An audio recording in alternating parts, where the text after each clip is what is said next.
Ma Mission TV, le miroir du monde. Comment est-ce qu'on peut m'accuser moi d'être voleur? Parce que j'héberge quelqu'un avec son bien.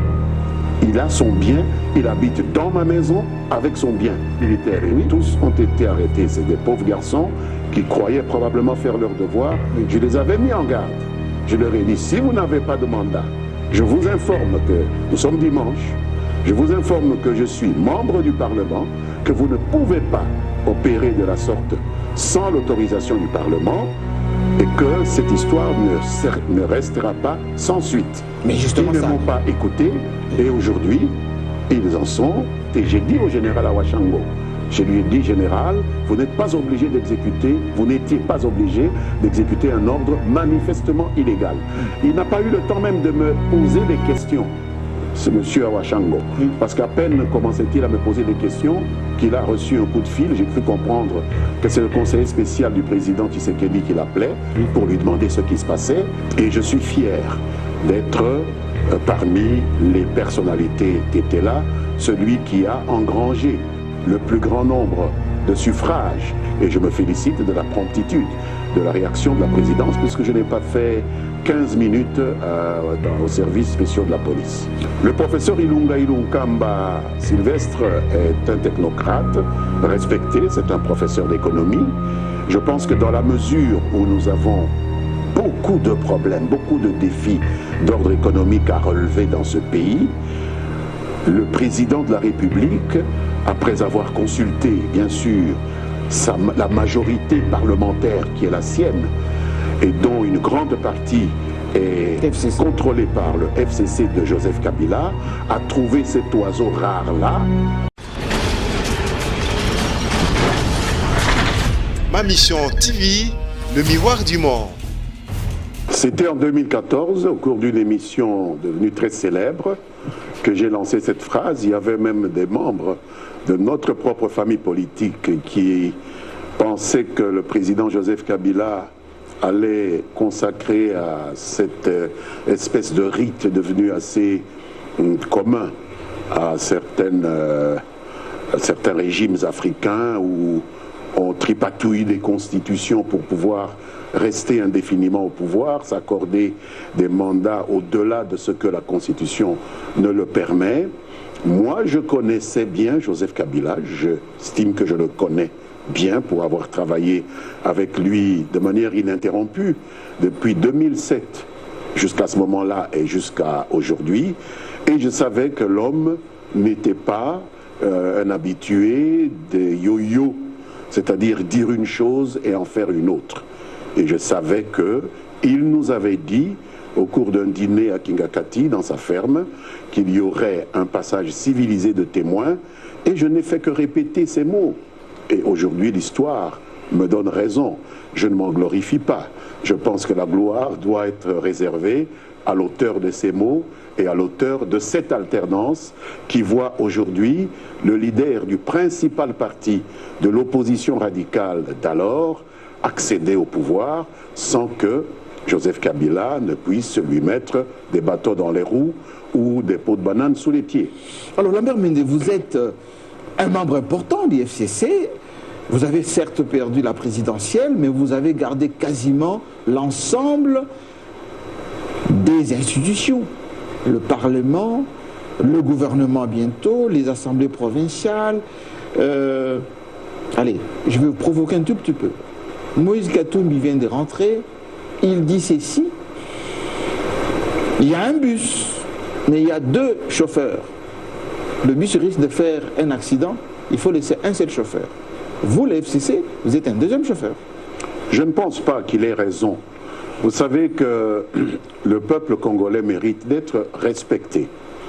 La situation telle que nous la vivons aujourd'hui, cette espèce de cohabitation, nous avons voulu qu'elle soit une coalition, le CACH et nous, FCC, n'est pas une génération spontanée. Nous ne l'avons pas inventée, nous ne l'avons pas sortie d'un mar de café. Elle a été voulue par le peuple congolais. Et il est important que ceux qui s'expriment à ce sujet, qu'ils soient étrangers ou qu'ils soient congolais, aient du respect pour la volonté exprimée par celui que l'on appelle le souverain primaire, parce qu'on parle souvent du peuple en ces termes-là, le souverain primaire. Lorsque le souverain primaire a décidé, on peut ne pas être d'accord, c'est la démocratie, mais on doit s'incliner. C'est le peuple qui a voulu que dans cette étape ici de notre histoire, dans un pays post-conflit comme le nôtre, seule une conjugaison des forces de ceux qui avaient eu la charge du pays et de ceux qui étaient dans l'opposition au cours de ces dernières années pouvait nous mener vers l'émergence. Je ne pense pas qu'il revient à qui que ce soit de porter des jugements de valeur. Ni à Jean-Yves Le Drian, qui avait contesté la victoire de Félix Tshisekedi. D'ailleurs, il avait parlé d'un compromis à l'africaine. Il s'est un peu ravisé là, quand il était à Kinshasa avant-hier. Moins encore, hein, certains Américains qui disaient que il n'y a pas eu vérité des urnes, et ils ont fini par se raviser pour dire que c'est les meilleures élections que le Congo ait bénéficié. En réalité, vous, les souverainistes, les nationalistes, quand vous voyez les revirements des Américains, des Français, qu'est-ce que vous dites de ça? Je voudrais d'abord dire que si je reconnais à des compatriotes, vous avez parlé de M. Katumbi, oui, le droit d'émettre un point de vue sur ce qui se passe dans leur pays, je ne reconnais aucun droit à une puissance non congolaise, qu'elle soit africaine ou autre, de porter des jugements de valeur sur les positions que prennent les Congolais dans la conduite de leurs affaires. Même si c'est mal passé. Excusez-moi. Mais si le processus est mal passé, ils n'ont pas un avis à donner pour apprécier? Je pense que si le peuple se trompe, cette erreur du peuple devient le droit. Error communis facitius. C'est ce que nous avons appris en droit. Si tout le peuple commet une erreur, cette erreur devient le droit. Il faut respecter cette erreur et la considérer comme le droit. Nous voulons, nous, souverainistes, que l'on ait du respect pour le peuple congolais, même si on peut croire que c'est une erreur, encore que ce n'en est pas une, puisqu'un pays post-conflit comme celui-ci a besoin de la conjugaison des forces de tous ses fils. Mais est-ce que vous avez tout confisqué, vous, les FCC?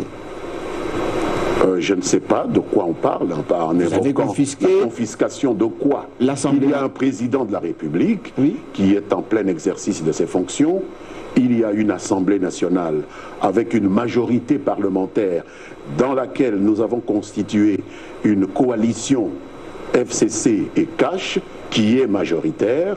Il y a un Sénat dans lequel se trouve la même dispensation.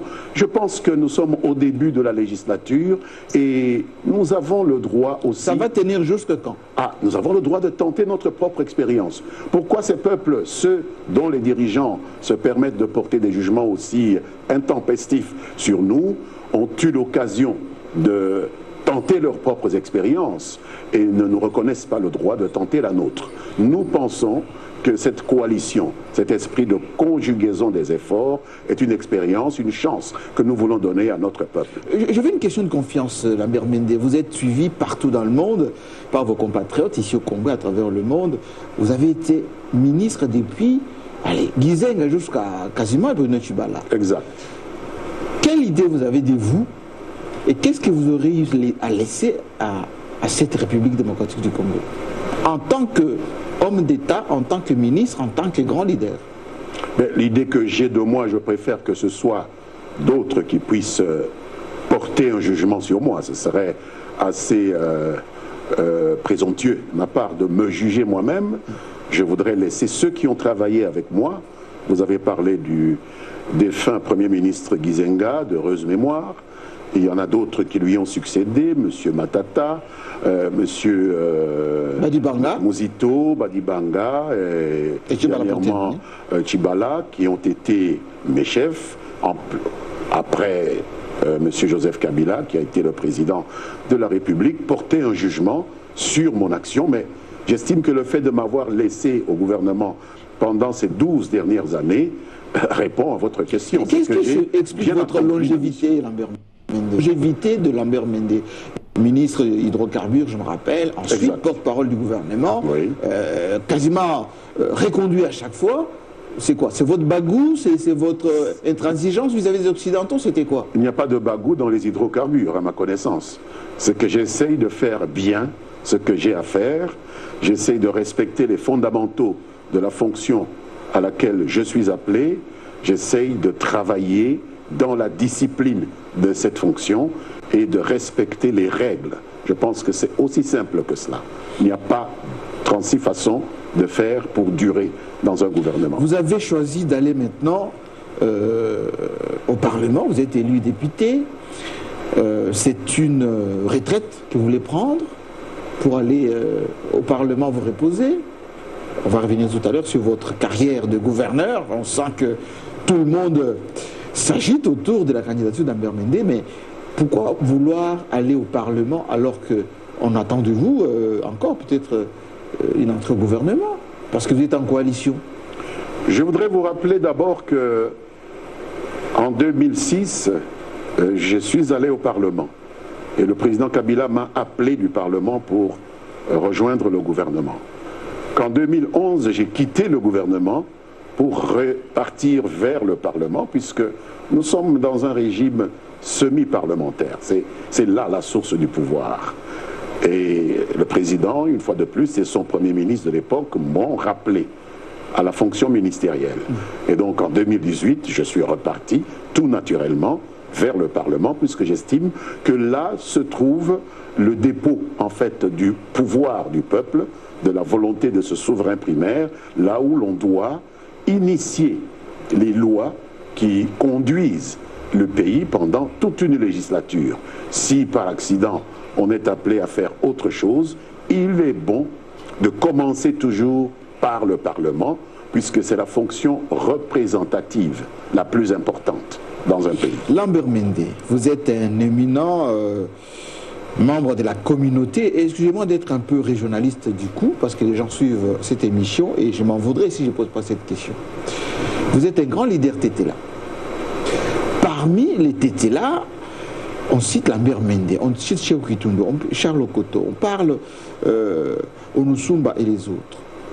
Qu'est-ce qui explique cet acharnement autour de la personnalité du personnage Mende? Pourquoi vous faites tant peur aux autres?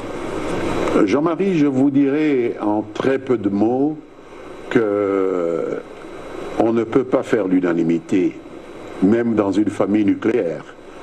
Même Jésus-Christ, que vous et moi adorons aujourd'hui comme chrétien catholique, n'a pas fait l'unanimité en Judée. Je pense qu'il est tout à fait normal que même dans une famille, il y ait des controverses, des contradictions. L'essentiel étant qu'on ne puisse pas pousser ces controverses jusqu'à les transformer en inimitié.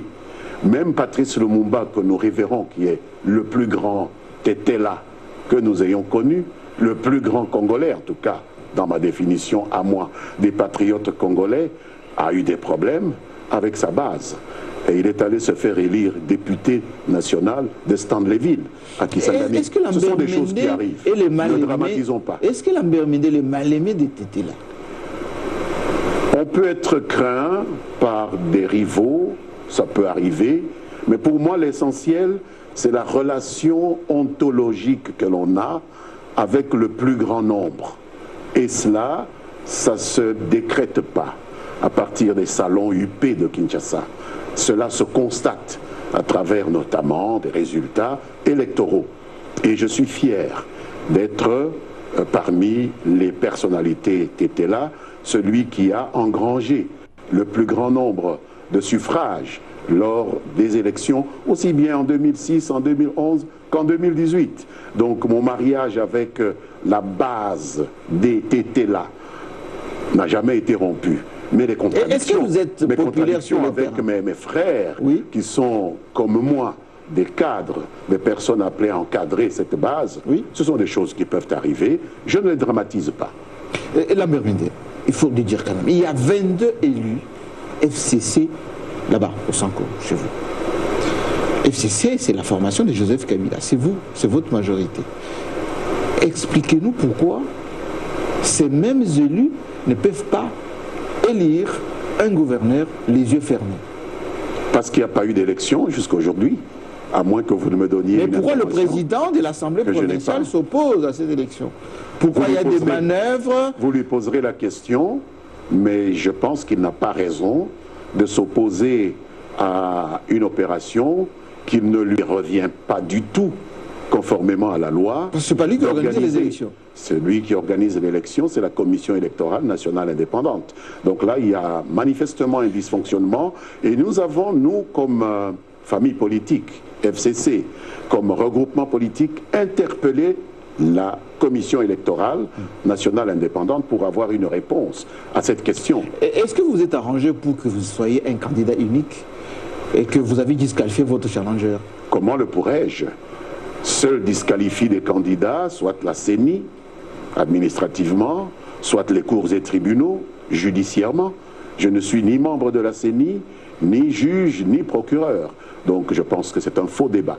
Un intellectuel comprendrait facilement que cette question ne se pose pas à moi. Lambert Mende, est-ce que tout ceci ne signifie pas l'acharnement contre votre personne parce que vous êtes resté fidèle à Joseph Kabila et que ceux qui veulent vous faire payer votre fidélité et votre intransigeance aussi veulent que vous ne soyez pas celui qui va gouverner cette province du Sankourou, qui va avoir un rayonnement dans la sous-région ex-Grand Kassai, et parce que c'est une nouvelle province qui est appelée à se développer. Entre le Sankourou traditionnel de la brousse, enfin de la forêt et de la savane. C'est une interprétation parmi d'autres. Comment est-ce qu'on peut m'accuser, moi, d'être voleur? Parce que j'héberge quelqu'un avec son bien. Il a son bien, il habite dans ma maison avec son bien. Alors l'utilisation de la volé lui ou bien son bien?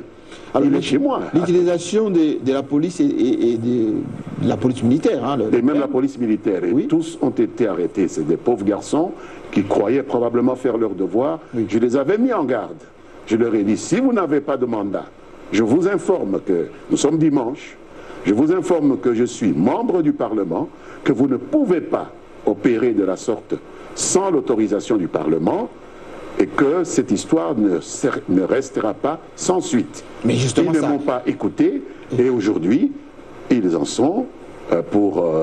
mais est-ce que là, vous n'allez pas quand même finir la carrière d'un général, d'un colonel? C'est pas moi, c'est celui qui lui a donné l'ordre de commettre cet acte. Et j'ai dit au général Awashango, je lui ai dit, général, vous n'êtes pas obligé d'exécuter, vous n'étiez pas obligé d'exécuter un ordre manifestement illégal. Il n'a pas eu le temps même de me poser des questions, ce monsieur Awashango. Parce qu'à peine commençait-il à me poser des questions, qu'il a reçu un coup de fil, j'ai cru comprendre que c'est le conseiller spécial du président Tshisekedi qui l'appelait pour lui demander ce qui se passait, et il a bafouillé quelques explications. Ah non, l'honorable est devant moi, je voudrais comprendre simplement ce qui s'est passé avec le diamant, etc.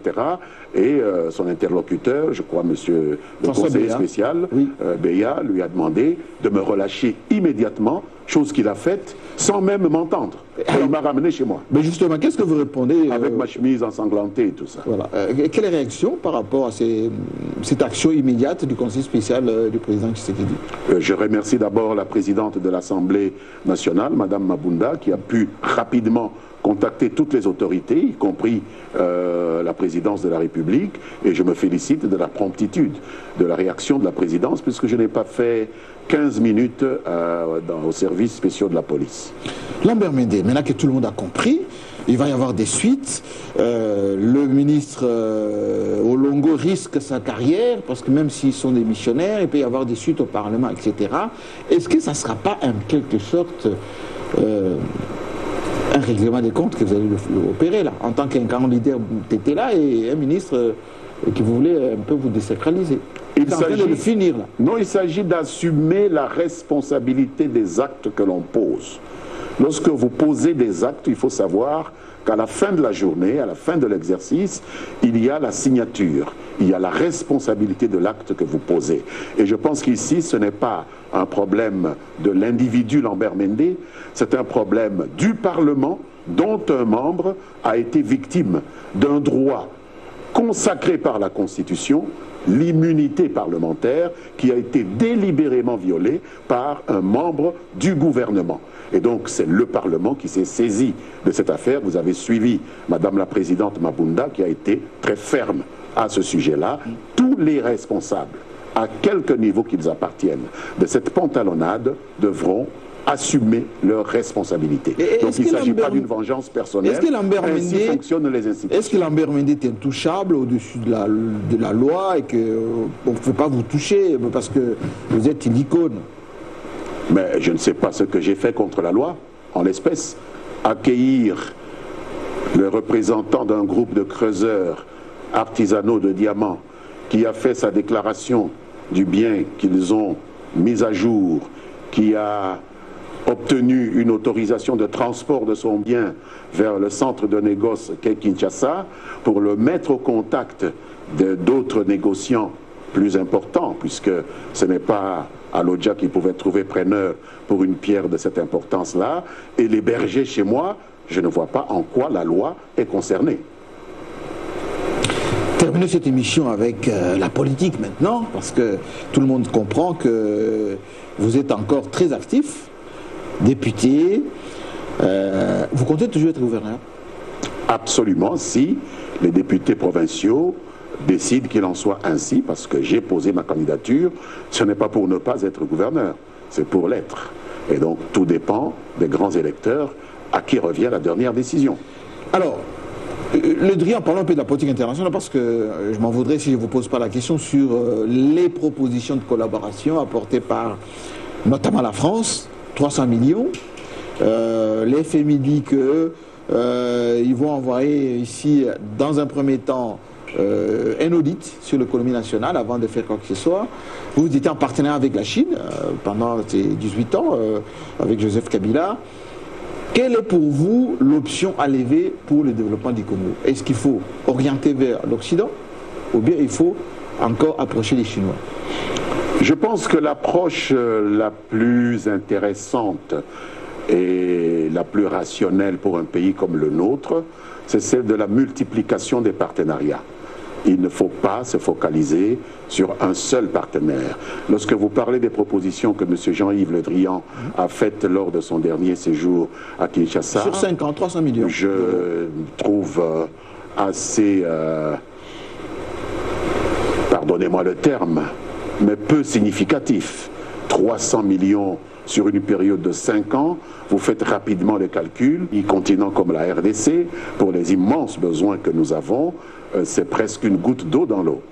Par contre, il y a d'autres partenaires qui pourraient faire plus, sinon mieux, notamment les BRICS ou d'autres. Donc, sans couper les liens avec nos partenaires traditionnels, que sont les Européens ou d'autres, il faut laisser la République démocratique du Congo libre de nouer des contacts économiques avec d'autres partenaires et de choisir les mieux disants. Je pense que c'est ça, l'égalité souveraine entre États, que beaucoup en Europe nous dénient, raison pour laquelle nous, souverainistes, avons souvent quelques problèmes avec eux. Est-ce que vous avez été choqué par la libération de beaucoup de prisonniers, le retour des Katumbi, ou encore la reprise de la coopération avec la Belgique, par exemple? Vous savez, s'agissant de la libération des prisonniers, dans la mesure où tout se fait dans le respect des lois, un président de la République qui use de son droit de grâce, cela fait partie de l'arsenal juridique de notre pays. Ça ne me pose aucun problème. Le retour de personnes qui sont en exil, les Moussa Niamouchi, les Katumbi... Mais je pense que c'est une bonne chose. Mais vous vous êtes opposé à ça, Jean-Baptiste Mende? Votre gouvernement. Moi, qu'est-ce que j'ai à m'opposer à quelque chose? Votre gouvernement. Non, vous avez beaucoup de procès anti-Katumbi, tout ça? Non, je ne pense pas. Je pense que M. Katumbi n'avait pas un problème avec l'État congolais. Que je sache, M. Katumbi avait un procès en spoliation avec un Grec, ce n'est même pas un Congolais. Stoupis. Je pense que c'est M. Stoupis qui avait un problème avec M. Katumbi. Ne confondons pas les choses. On a vite fait de glisser vers l'État. Non, je pense que... Mais ce n'était pas les manœuvres dilatoires de votre gouvernement? Bon, on peut appeler cela comme on veut. Oui. Nous estimions simplement que ce Stoupis avait des droits, que M. Katumbi en avait d'autres, mais la justice ayant estimé que ce procès-là s'était déroulé dans les règles qui avaient violé certains principes de fonctionnement des cours et tribunaux, elle a rendu sa décision qui permettait à M. Katumbi de revenir librement. Il est revenu librement, grand bien lui fasse. Je n'ai pas à juger la justice de mon pays, tout comme je n'ai pas à interdire à M. Stoupis de vouloir faire droit à ce qu'il estime être ses droits à lui. de personnes spoliées. Donc, ce n'est pas quelque chose sur laquelle je devrais, moi, me prononcer. Vous serez au funérailles d'Étienne Tshisekedi? Absolument, j'ai travaillé avec Étienne Tshisekedi. C'est là que j'ai commencé ma carrière de ministre. J'étais la première fonction de ministre de la communication, porte-parole du gouvernement. Le Premier ministre s'appelait Étienne Tshisekedi Wamulumba. Et vous étiez parmi... Et j'étais tellement discipliné qu'on a confondu... C'était un gouvernement d'union nationale mis en place par la Conférence nationale souveraine, vous vous souvenez. Oui. J'y représentais le mouvement lumumbiste, mais j'étais tellement discipliné que l'on a cru que j'étais membre de l'UDPS. Jusqu'à aujourd'hui, beaucoup de gens croient que j'ai été membre de l'UDPS. Mais vous étiez l'été des Turcs parce que avec... j'étais très discipliné. Avec les Olenganko, etc. Oui, parce que j'étais discipliné. Les bras armés de Tshisekedi. Oui, absolument. C'était mon chef, c'était mon Premier ministre. C'est ma conception de l'État. Lorsque je travaille avec un chef, je lui dois du respect, sans pour autant faire partie de son parti. Pas plus que je ne suis membre du PPRD de Joseph Kabila. Moi, j'ai mon parti, la CCU, mais on me considère comme l'un des premiers cercles de Joseph Kabila. Je suis comme ça. On me prend comme cela. Est-ce que vous avez salué la victoire de Félix Tshisekedi? Je lui ai envoyé des félicitations. Je crois que nous avons perdu, et j'ai considéré que c'était de bonne guerre, que nous avons perdu, mais que le Congo a gagné parce que la volonté de la majorité des Congolais s'est exprimée. Dernier mot sur Ilunga Sylvestre, qui est de votre obédience FCC, qui vient d'être nommé Premier ministre. Le professeur Ilunga Ilunkamba Sylvestre est un technocrate respecté, c'est un professeur d'économie. Je pense que dans la mesure où nous avons beaucoup de problèmes, beaucoup de défis d'ordre économique à relever dans ce pays, le président de la République, après avoir consulté, bien sûr, la majorité parlementaire qui est la sienne, et dont une grande partie est contrôlée par le FCC de Joseph Kabila, a trouvé cet oiseau rare-là. Ne comptez pas sur moi, Jean-Marie, pour critiquer une telle décision. Nous allons voir le professeur Ilunga à l'œuvre. C'est quelqu'un qui a dirigé d'importants services dans ce pays, notamment le COPIREP. J'ai eu à coopérer avec le COPIREP en ma qualité d'ancien ministre des hydrocarbures dans ce pays, à des réformes que nous avons mises en musique ensemble, et je sais que c'est un homme de rigueur. Et je pense que de la rigueur, nous en avons besoin. Mais est-ce que ce n'est pas une douche froide aux icônes que vous êtes, aux grandes personnalités redoutées? On aurait vu Bochab, on aurait vu Chadari, on aurait vu Mende, pourquoi pas on annonçait Yuma et les autres? Une icône indisciplinée ne m'intéresse pas. Une icône n'est intéressante que pour autant. Tout le monde doit s'aligner? Une icône ne m'intéresse que dans la mesure où son action, sa notoriété s'inscrit dans le programme d'un groupe. Nous devons toujours penser en groupe. Sinon, nous courons droit vers la perte. Donc les icônes indisciplinées, pour moi, sont aussi dangereuses que des ânes battés. Et la fidélité à votre autorité morale, jusque quand vous serez auprès et autour de Joseph Kabila? Joseph Kabila a prouvé au cours des années pendant lesquelles il s'est trouvé à la tête de notre pays, qu'un pays comme la République démocratique du Congo, aussi composite que la RDC, avait besoin d'une tête aussi bien faite, d'une personnalité aussi clairvoyante et capable de se projeter au-delà de l'immédiateté et de résoudre les vrais problèmes sans faire beaucoup de bruit, que Joseph Kabila. Et donc je pense qu'avec l'âge qu'il a, le président Kabila a encore beaucoup à apporter. Nous savons qu'ils échangent beaucoup avec le président Tshisekedi. Il va lui faire bénéficier de son expérience. Il échange beaucoup avec nous, les membres de sa famille politique qui travaillons dans les institutions. Lui-même est sénateur à vie et donc il a encore beaucoup de choses à apporter dans ce pays. Vraiment, une toute dernière. Vous allez laisser la présidence du Sénat à qui? Confidence entre nous. Je ne suis pas le chef du Front commun pour le Congo. Je ne suis pas sénateur. Je sais que de négociations très serrées se déroulent en ce moment même autour de notre autorité morale, le président Joseph Kabila, parce qu'il est évident que le président du Sénat proviendra de la majorité qui est au Sénat, qui est une majorité FCC, je préfère laisser au président Joseph Kabila le soin de nous dire quel est l'oiseau rare qu'il aura désigné, comme il l'a fait pour Madame Janine Mabunda, qui nous a désignés, dont personne n'a à remettre en cause les qualités aussi bien managériales que politiques. C'est une femme qui a su démontrer ses capacités en sa qualité de ministre du portefeuille. Je l'ai eu comme collègue dans le gouvernement. Et puis, je l'ai connue comme conseillère spéciale du président en matière de lutte contre les violences faites à la femme et aux enfants, et nous avons vu les résultats qu'elle a engrangés en termes d'amélioration du sort des enfants et des femmes dans notre pays, et donc je sais que c'est une dame qui peut faire beaucoup de choses, et c'est le président Joseph Kabila qui a pensé à elle. Ma mission TV, le miroir du monde.